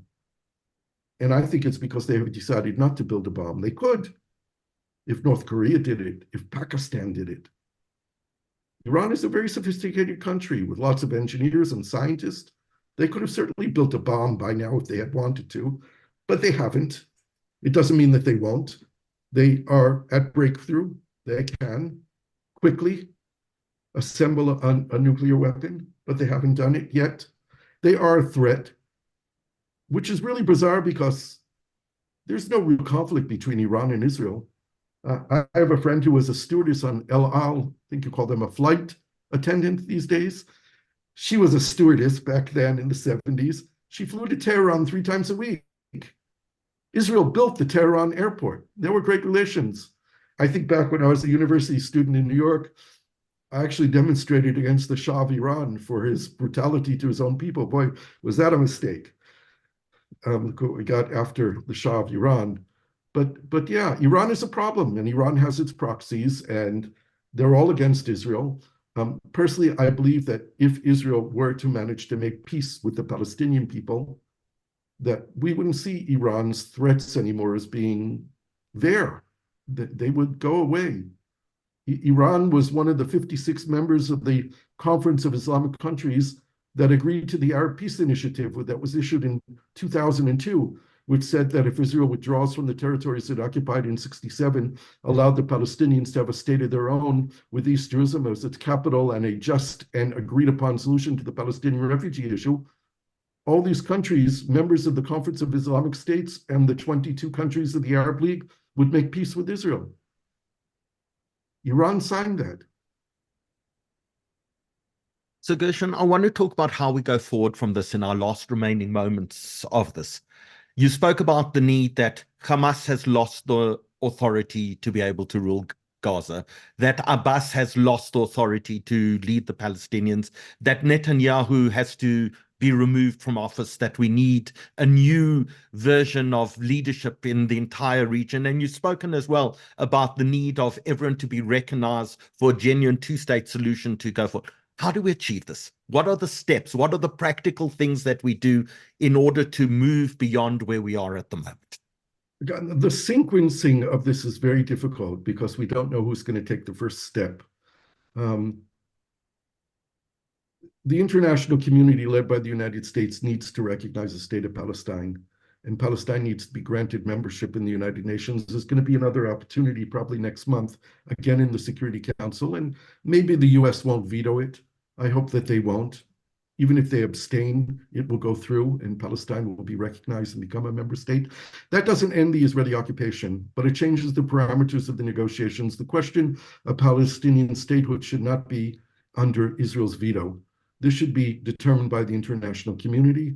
And when we get to negotiations, the issue of statehood is not negotiated. It's the borders, it's the nature of sovereignty, it's economic relations, it's defense and security, water, environment, all these other issues. The Palestinians need to determine how they're going to create a new leadership. I know that the people in opposition to Mahmoud Abbas within the Fatah party are working on trying to create some kind of council that would be acceptable to people in the West Bank and Gaza and to the West and to Israel. There's a joker in the deck because the most popular Palestinian leader is Marwan Barghouti, who will probably be released in a prisoner deal with Hamas. And I have communicated with Marwan over the years through his lawyer. I know that he supports a two-state solution, but Marwan doesn't speak. And one of the reasons why he remains so popular is because he doesn't speak. And the moment he begins to speak, he'll probably lose popularity. But there is a figure who seems to be acceptable to the main political players in Palestine, not to Mahmoud Abbas, because he refuses to remove himself from power, but Mohammed Dakhlan, who is a very important player. He's in exile in Abu Dhabi. He's very important and very wealthy and responsible for about a third of the humanitarian aid entering in Gaza. And he has 10,000 people working for him in Gaza, distributing humanitarian aid to people, individual people, boxes of food and supplies. There's a figure named Nasser al-Kidwa. Dr. al-Kidwa was the PLO representative in the United Nations for about 18 years. He was foreign minister of the Palestinian Authority for a while. He's the nephew of Yasser Arafat. Nasser's mother was Arafat's sister, which gives him family credibility. He headed the Yasser Arafat Foundation until in May of 2021, when there were supposed to be parliamentary elections in Palestine that Mahmoud Abbas canceled. Nasser al-Kidwa was heading a joint list that was supported by Marwan Barghouti, and Mahmoud Abbas threw him out of Fatah and basically exiled him. He's living in Nice. 2 years ago, he went back to Gaza and opened up Arafat's in Gaza and started working from there. He has talked to Hamas people. Mohammed Dakhlan was in Doha a couple of months ago and met with Hamas people. What we understand is Hamas is willing not to govern anymore. They want to be integrated into some kind of government. They're willing to have a national unity government without any Hamas representation in it. The question is, what happens to the Hamas army? Mohammed Dakhlan's answer is that we integrate those people who are willing to accept our rule. We take away weapons from everyone. There will be no militarization in Gaza. The only people holding weapons will be an accepted Palestinian security force. We will work with the Israelis and the Americans and the world, and we will invite an Arab-led peacekeeping force to come into Gaza that will enable Israel to withdraw from Gaza. Only on condition of Israeli withdrawal from Gaza will the Egyptians, the Jordanians, the Saudis, the Emiratis come in. They will be under a Palestinian invitation, not an occupation force. And they will be a peacekeeping force, which will, on the one hand, prevent Israel from going into Gaza, but it will also work with the Palestinian security force in taking away weapons from people in Hamas and Islamic Jihad, etc. This is all a grand scheme, and of course, there are a million bugs in it and things that could go wrong. But this is the talk that's going on behind the scenes now. It would be that Palestinian body that would work with the international community in raising the billions of dollars that need to go for reconstruction. And there are all kinds of ideas about reconstruction. Gaza needs to be rebuilt. And this time it won't be built with refugee camps. Refugee camps won't exist in Gaza anymore. People need to have decent housing and decent schools. One of the things that the Palestinians that I talk to have talked about is recognizing that they need to begin, or when we renew a peace process, it needs to begin with the issue of education and incitement, which was an afterthought in Oslo. But education is the best measure of any society. Look at what you teach your children. You know what a society wants and what it stands for, what its values are. And there is a recognition of these Palestinians who understand that there is no armed struggle anymore against Israel, that the only way to achieve liberation is by defeating Israeli fear, not by defeating Israel. One of my good friends, who's a member of this opposition body, says that we Palestinians have to recognize that the Jewish people have a connection to the land of Israel. They've always been here and they've always been connected to that land. But the Jewish people need to recognize that they were never here alone. There were always others in the land, and today we are the others. So this is a kind of agreement that both sides need to make of the mutual recognition of the existence of both people in this land. Dealing with education has to be done on both sides of the border. Israel needs to reform its education system. The Palestinians definitely need to do it. There can be agreed upon criteria, UNESCO criteria, other criteria, where each side evaluates its own educational system and proposes changes. It won't happen where we're evaluating each other's. There are a million different issues that we need to deal with, but the principles are set on what it means to have a two-state solution here. And that's how we need to move forward. A lot of moving pieces, a lot of things that can go wrong. The first and important thing is changing our leadership. Gershon, my final question to you is, will we have peace in our lifetime?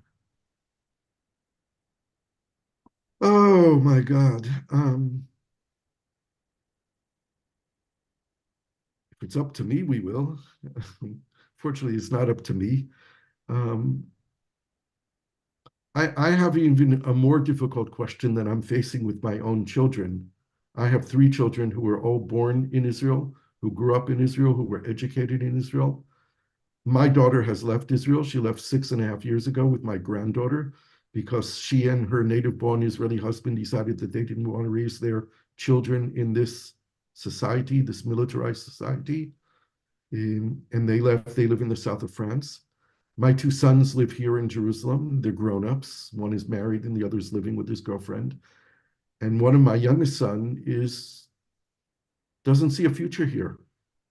Like many other young Israelis who are looking for places outside of Israel to find their future. And this pains me. My kids have asked me to put red lines down. When is Israel no longer my home? And I recently did it. And it pains me to think about it. One of the red lines was easy. If Itamar Ben-Gvir becomes prime minister of Israel, this is no longer a country I could live in. But the second red line pains me even more because it's maybe more possible.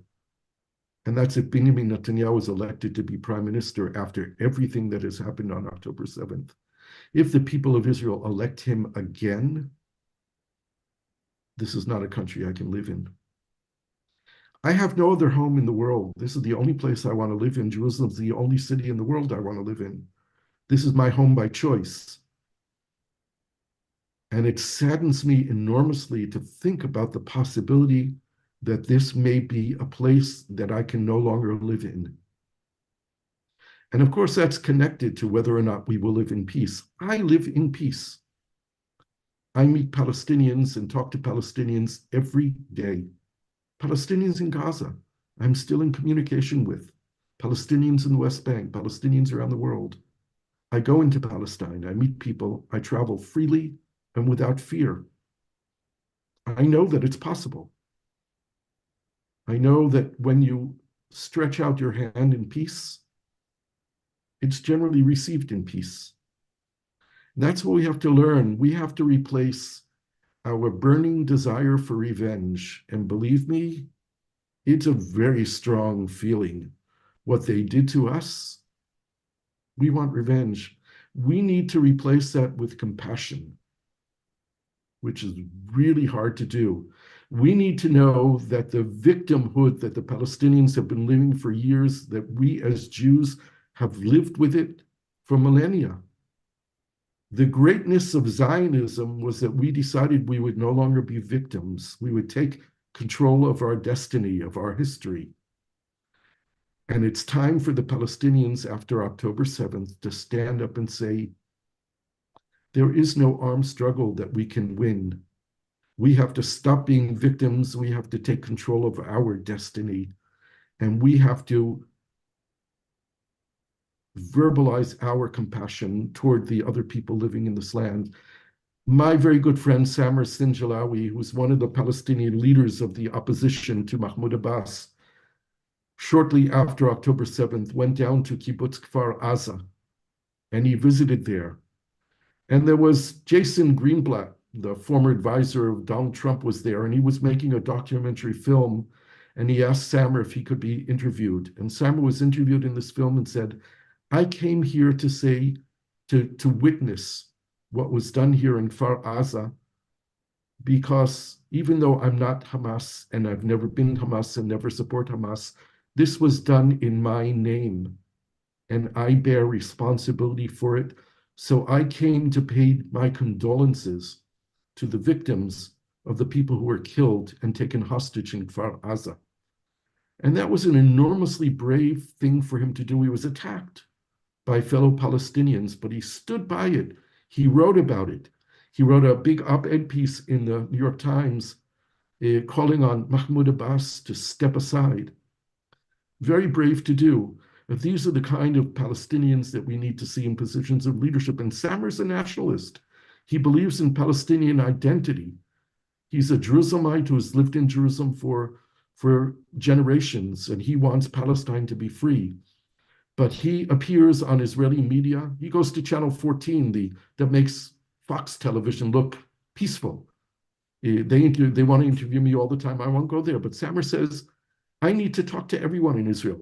He often says to Israeli audiences, look, I know you better than you know yourselves because you don't talk to each other and I talk to all of you, which is very true. So these are the kind of people that we need to reach our hands out to and accept their hands. And we need to position each other in positions of power and leadership. And we need to make it real. Gershon, in the closing moments of this, I want to take literally the thousands and thousands of people who are still watching us this evening on YouTube, on Zoom, on Instagram, and on Facebook. I'm going to ask them just to take a moment and leave a comment. And maybe it's a bracha, maybe it's a blessing and a hope for peace.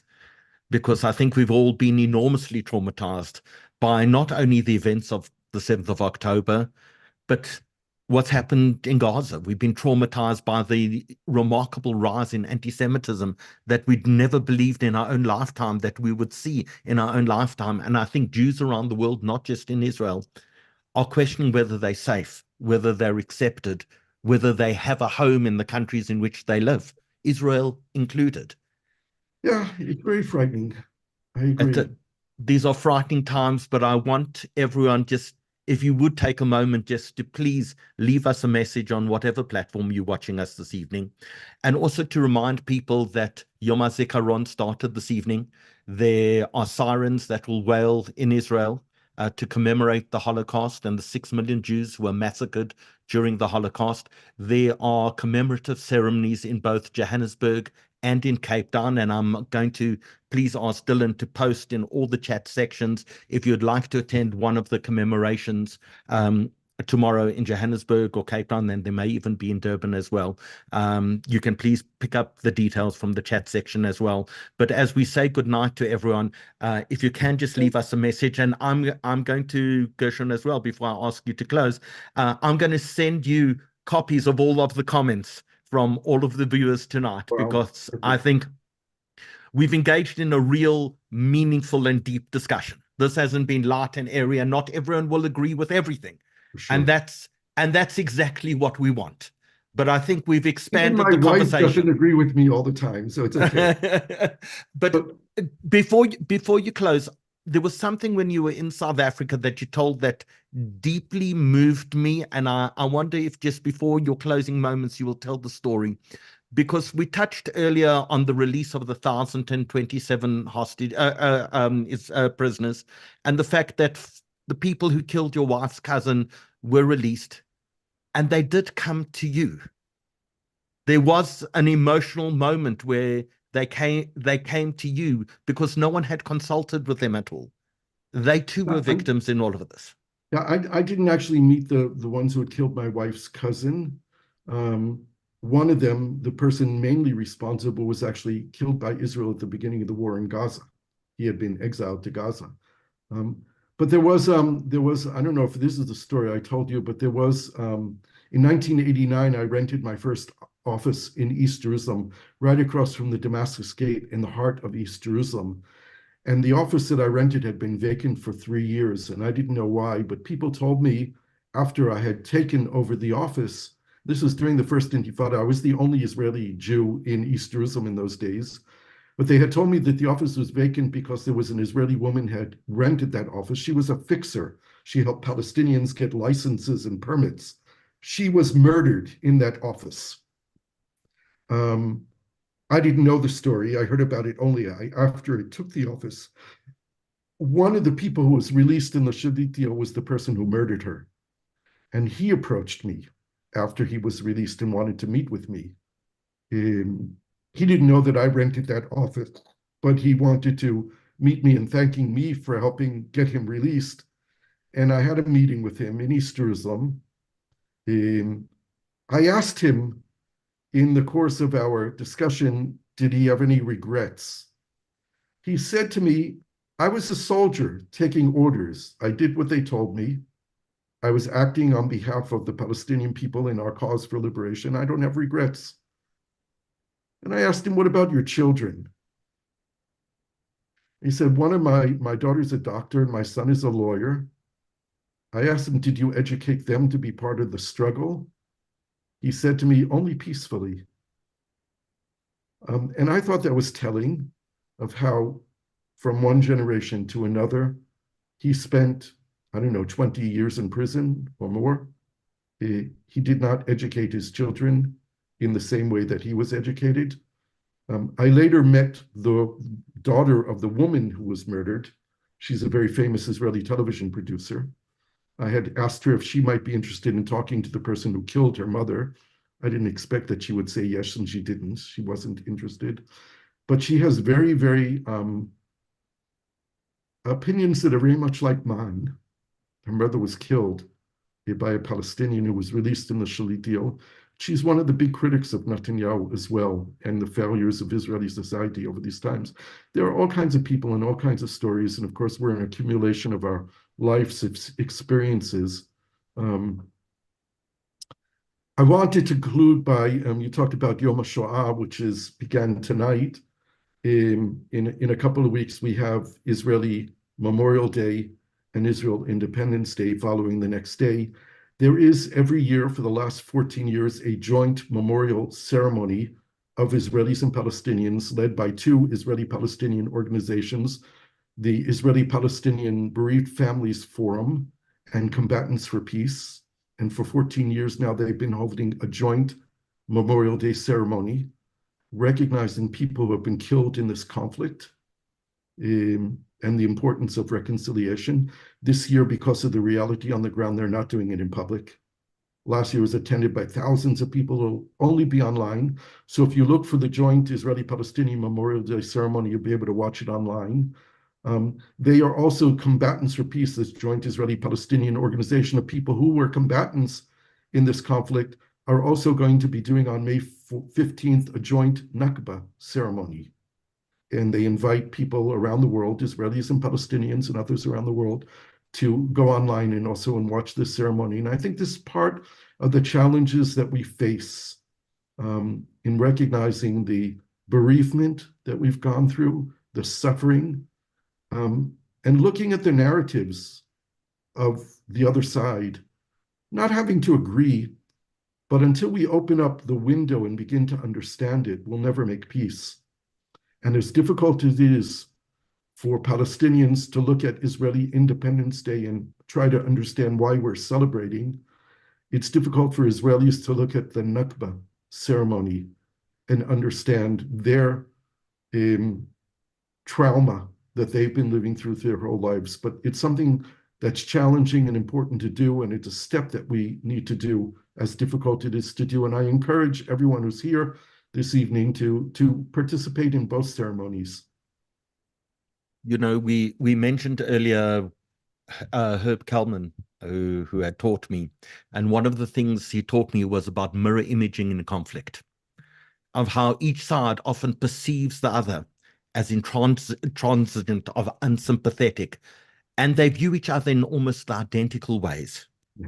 And if you break that mirror and realize that you're dealing with humans on the other side, suddenly you can start unraveling the conflicts that you see. I think probably the most beautiful thing tonight was Carol, who posted a comment and said, "How will we sleep this evening?" Gershon Baskin, you've been so generous with your time. I'm so appreciative. We've had an enormous audience. And as you've seen from the numbers have kept on going up. And in the weeks and months to come, of course, on YouTube and Instagram and Facebook, we will get hundreds of thousands of views to this evening. So thank you so much. Send me the links and I will share them as well widely in my social media. Fantastic. Good night to everyone. If you still want to leave us a comment, please do so. Don't forget, on the 19th, we are doing South African elections. Please join us for that. We've got some very difficult decisions to make. Gershon, thank you. Enormous respect for your time and your contribution to the Jewish people and to Israel. Thank you and good night. Good night.